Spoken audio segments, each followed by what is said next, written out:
Welcome back to the Ben Mulroney Show, and I want to welcome you wherever we find you. You know, back in the day, you would just be on the radio, but not in 2025. In 2025, you got to go where the people are, and where people are in all sorts of places. We find you on streaming apps. We find you on all the podcast platforms. You can also find us on social media at Ben Mulroney Show. On Instagram, we're also on YouTube, and it's a growing community on Instagram and YouTube, and we thank you. Someone else who's got quite the presence on Instagram and YouTube is our next guest, Dan Julian. He's a board-certified medical aesthetics at Dan Aesthetics Medical Design. Welcome to the show. Thanks, man. I appreciate it. Yeah. Oh, can you get closer to the mic? Yeah, 100%. Yeah. How's that? So one of the reasons we wanted to have you on the show is, unless you've been living under a rock and unless you've never collide with this type of content online, everybody has seen the pictures of Bradley Cooper recently. Bradley Cooper, who's, he's everywhere. He's a good-looking dude too, and I think he's about 50 and maybe a little older than that. And he got what looks like a facelift. Yeah. And people are being pretty harsh on what they're seeing. Yeah. And because of that, we want to have a broad kind of conversation going all over the place about what people are doing, who's doing it, and the state of, how we take care of our faces and how we take care of our bodies in 2025. When you saw the pictures of this guy, and like some of the criticism is that he looks like Barry Manilow. He looks like he looks like he's wearing prosthetics. He does not look like himself. Yeah. When you see that, what do you think? Man, that's a great question, and it's such a telling story for right now, because we're such in an era where we want this natural, like non-detectable medical aesthetics look, right? Like anything that looks slightly off, we're so critical, because he still looks like a good-looking dude. However, you can pick out kind of a couple things that are a little off. And the things that keep men looking masculine and, good are just basically a lot of times a little bit of hooding, a little excess hooding in the upper eyelid. Yeah. And I think that's like the big thing that, unfortunately, that was done with him whenever he did his facelift is they took a little bit too much skin on top of the eye. Yeah. And it just hollowed him out a little bit. And that is like such a distinguished look for men, that you need a little bit of a low brow, you need a little bit of an excess skin there. And it just kind of sets the tone of making sure that people can't tell what was done. Yeah. Whenever you're doing a facelift too, a lot of times, like what you're trying to do, there are different types of facelifts, and everyone's going to talk about which one's better, deep plane or whatever. But the whole idea is to bring your tissues back, because as we age, like there's three things that usually happen. You get a little descent, you get your tissues that move forward, and then we lose volume. Yeah. So whenever you're doing the facelift, usually what they're going to do is try and bring that back. But it doesn't look like they did much for the mid-face for him. And it looks like he's very cheeky now. Yeah. And as a result, that's what the Barry Manilow looks like. Yeah. Right? Is it now, how much of it is, because you hear a lot that people who get like a lot of work done, it takes a while for it to settle or something like that? Yeah, it's about 6 to 9 months usually if you're going to be getting like any type of facelift. And so if he's in the public eye, like it's the double-edged sword. He lives, he has a lot of success because people pay attention, but they're also going to be paying attention to this stuff. 100%. And it depends on, how obsessed you are with making sure you control what's being posted on social media, right? Some people are very obsessive and they only allow what's going to be posted while they're healing. Only the perfect edited stuff, like the Jenner, right? She just ended up having a facelift done and everyone's like, oh my God, this is the best facelift ever. And even though it was great work, a lot of people who I know in Beverly Hills are like, I see her every day. She doesn't look like that. Right. Oh, no. Yeah. I saw the picture. We're talking about Kris Jenner, right? The matriarch of the Kardashian family. And people posted some before and afters of her and they said, oh, look, it's the best facelift ever. But then somebody posted an unfiltered picture 100%. From that same event. And I mean, it is what it is. It is what it is. Like, and there's nothing wrong with that. That's good. It's just that I think social media has created such a misconception of what potential reality can be like. And because they hide all the scarring, all of the little mini flaws are edited out. So everyone wants this whenever they go for facelifts. And realistically, you're probably not going to get that. Yeah. I stopped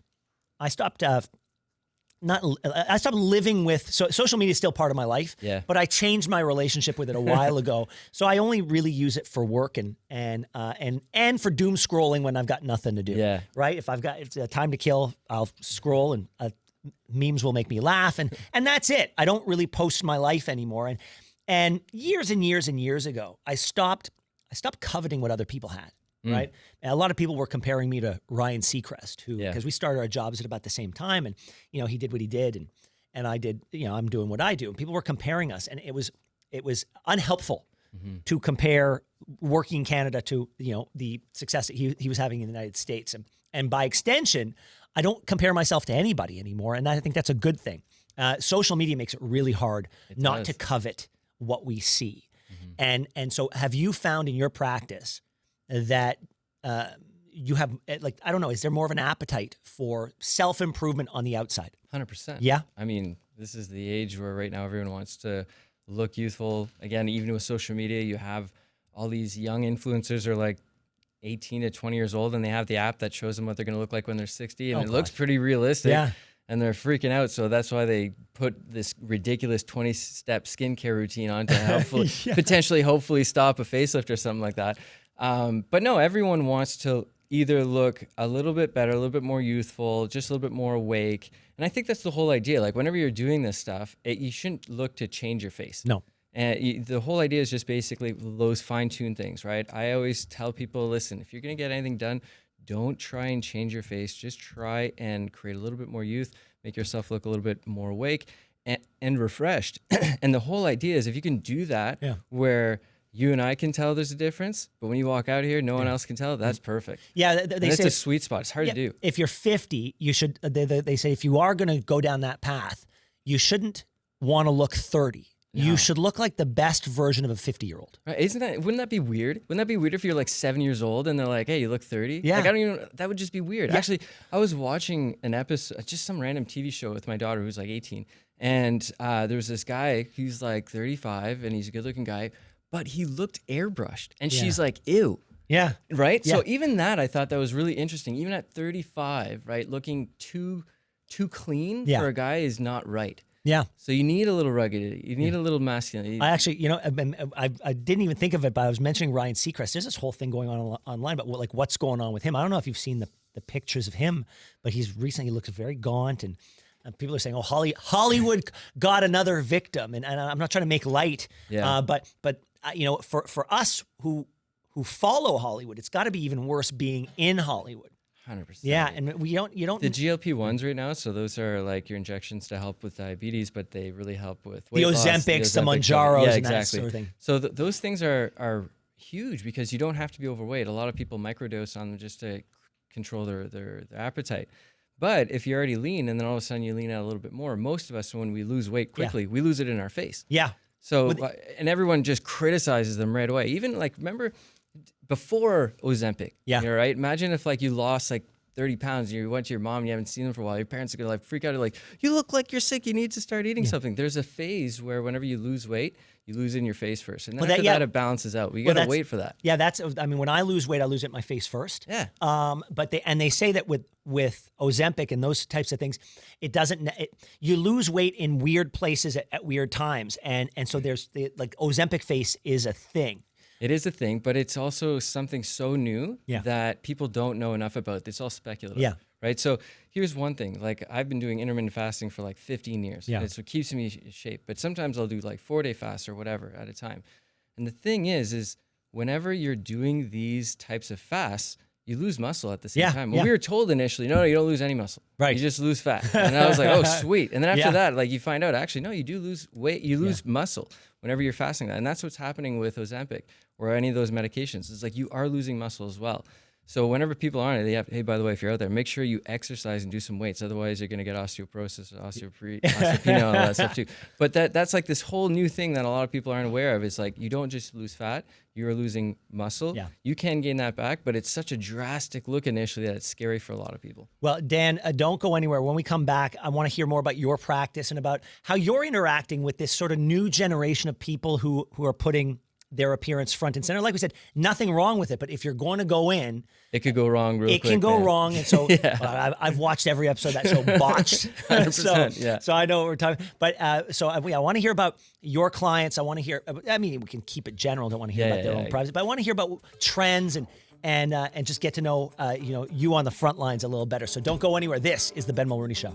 Welcome back to Manjaru Monday. on the Ben Mulroney Show. We're talking plastic surgery. We're talking about aesthetics. We're talking about living in this world in 2025 where it's so easy to turn on your phone and see an image of somebody and say, I want to look like that. And a lot of people don't necessarily think about the consequences. There's a lot of good reasons to go under the knife or to get an injection. And there are myriad reasons why you shouldn't. And here to talk about all of that, the good, the bad, and the ugly, that's a perfect use of that expression, is a Dan Julian, board-certified medical esthetician from Ottawa. Dan, how can people find you online? You can find me on Dan Aesthetics Medical. I have a YouTube channel, Instagram, and TikTok. We do a lot of educational stuff. We also do a lot of fun stuff too. And it's just basically keeping it light, but also making sure people are aware of what's out there and making sure you guys still look natural, okay? If we say no, it's for a reason. Okay, well, let's talk about when you say yes and when you say no. Yeah. You've got, in the world of social media, it's all brakes, no gas, right? I have to assume that a lot of people come in and say, this is what I look like. Yeah. And I don't want to look anything like I look like right here. And because of self-diagnosis and the ability to go down rabbit holes, I guarantee you've got people who come in and tell you exactly what they think they need. Absolutely. They'll show me a picture of someone else's lips and I'm like, these are not your lips. Like you can't. So the whole idea whenever you're looking at, by the way, if you're getting into medical aesthetics, you can't change your face with filler or anything like this. This is non-surgical, right? Yeah. And even with surgical, we just talked about, you don't want to change your face too much because people are going to call you out on it and people are not going to be happy with it. You're not going to be happy with it. You want to look like yourself. Yeah. So whether it's surgical or non-surgical, keep it natural. And the whole idea, let's say even something as basic as lips, because that's like the trend everyone still wants, which is cool. You can't change your lips. Now, what does that mean? Because like, I've seen lips that don't look like. You can change it. You can change them. You can change them if you want, but you're not going to be happy with them, right? Basically, what you want to do is you want to just restore the volume that was lost. And if you want to crisp up some borders, you can do that. However, if you didn't have a big lip at first and you have a very tiny lip and you want a big lip, right? Yeah, it's hard to do. I mean, you could do it, but it's just going to look terrible. Yeah. Or it's going to migrate afterwards because that filler doesn't have the space for it. So it's going to be pushed out. And it may even kind of look good now in 2D, which is on social media, right? So everything's 2D. But in real life, everyone sees you from the side and they all know you look jacked up. Yeah. Yeah. And it's funny because I have girls come in and they'll say, oh, I don't like filler. I don't do any filler. And I'm like, the only thing I can see are your crazy lips. And I'm like, what do you mean by that? And they're like, oh, no, I've only done a little bit of lip filler. I'm like, okay. So now there's like this whole misconception because for me, whenever I see someone coming in with those lips, I automatically assume they have filler all over the place. Yeah. And it looks so trashy. So, and I think that's the thing that people are missing. Okay, so explain. Okay, but there are people out there, and we see them walk in the streets every day. We see people, and we know so clearly that they had something done. And we also, without being judgmental, but if you're putting yourself out there for people to look at, there's automatically going to be a judgment. That's right. And there have to be people who don't see what we see. They don't see. There's a lot of people who don't see. Like, is it body dysmorphia? I don't want to diagnose people, but I got to think. I mean, if you don't see it and you just keep doing these things and you're getting progressively cartoonish in how you look, I've got to think that there's a disconnect between what people see of themselves and people definitely get used to seeing what they see in the mirror eventually, and they convince themselves that this is like a normal thing, right? So imagine seeing yourself at first, plus you're getting a new treatment, there's inflammation involved, and the provider's like, oh, by the way, it's just inflammation, even though they may have done way too much. And then, a week goes by, 2 weeks goes by, and the provider's like, oh, no, I'll give it another 4 weeks. And all of a sudden, another 2 to 4 weeks go by. They're like, oh, maybe this looks starting to look okay. And then all of a sudden, you just convince yourself that this looks normal. Yeah. So how do you walk someone off the ledge? If somebody enthusiastically comes in and gives you their lay of the land, and they say, these are all the things I want done. How do you walk them back to a place of sanity, of saying, okay, if you want to do some work, here's the stuff that I think would work for you. I mean, right off the bat, before I see anyone, I have to do like their past medical history. If there's like, OCD, obsessive compulsive disorder, general anxiety disorder, or body dysmorphia, then those are things I take in consideration. And everyone has to be approached a little differently. Yeah. But you have to have a real conversation with these people. And most of my treatment is usually the consult initially. Yeah. Like if they have an hour appointment, I guarantee 45 minutes of that first visit is going to be a consult. Yep. So I just they understand where I'm at. I'm understanding where they're at. And I have to be gentle with that because a lot of times people come in and the first thing I see these lips and I'm like, we got to dissolve this. How can I do that? So I'll say, name me something that you like about your face. Yeah. And then I'm hoping they're going to say something else. They're like, oh, I love my lips. I'm like, oh, damn. I got oh, okay. So, and I tell them, like, listen, this is what I see. I think your lips are slightly overdone because I could tell right away they're done. And that's the whole idea. Yeah. Do you see that? Do you see it from the side? And I'll go into this conversation. And a lot of times these girls are going to say, I know exactly what you're saying and I don't care. I'm like, really? Yeah. I'm like, yeah, because it looks good on social media. And Oh my God. It's the 2D thing. So this is like the influencer world, right? Yeah. So for them, and it's so funny because a lot of these girls will come in and they really only care about what they look like on social media because 98% of their life is them being on social media. Yeah. And they actually don't really know how to relate to the general public. After when you talk to these people, they're so awkward. Yeah.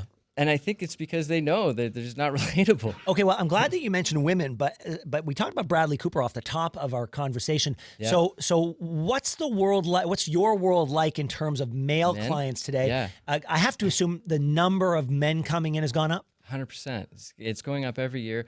And actually, we've And what are the reasons that they're coming in? Men are still, for the most part, there's two different types of men, right? You have men who have sex with men, and then you have your straight men or the blokes or whatever you want. And those are two different categories. Okay. Because men who are straight men typically want to look a little rugged, a little masculine. They just want to look refreshed. Yep.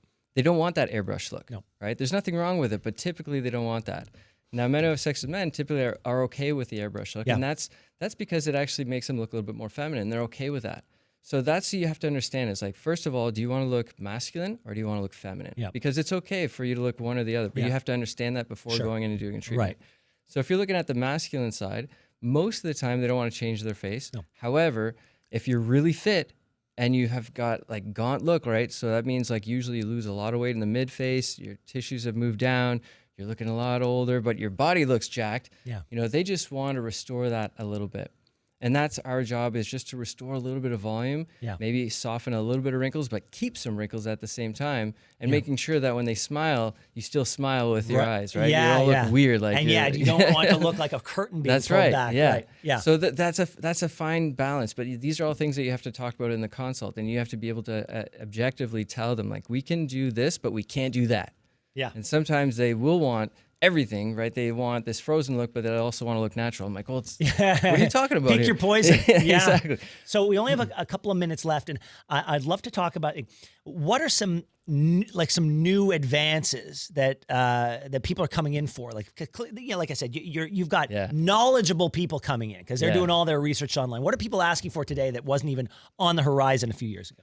Man, everyone is that what's crazy about medical aesthetics is that it's the only field of medicine where you kind of can get away with experimental things. Like if I was in cardiology or anything else, everything had to have been like systematic review, meta-analysis, the top of the top, study forever, and then we're gonna go ahead and try it on someone.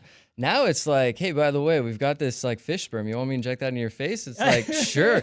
So people are like literally trying everything. So, you know, that's exosomes is one. You've got polynucleotides. That's the salmon DNA stuff, which is literally fish sperm fragments. Yeah. And the whole idea is to basically wake up fibroblasts, which are these are the cells responsible for making the building blocks of keeping your skin firm, which is elastin and collagen and hyaluronic acid.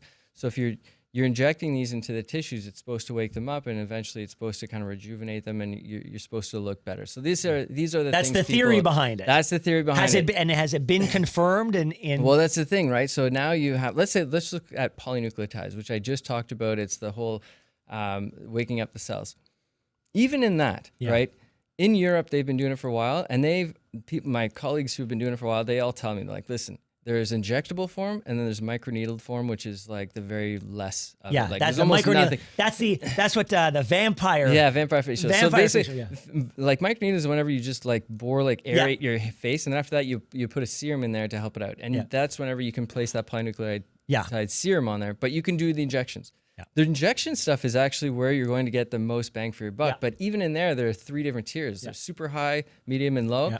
you got to do the super high stuff in order to get anything out of it. And anything else, I don't even know if it's really doing much. And that's what people don't realize is a lot of the people that they are striving to look like online are willing to spend whatever it takes, and they have unlimited bankrolls to get it done.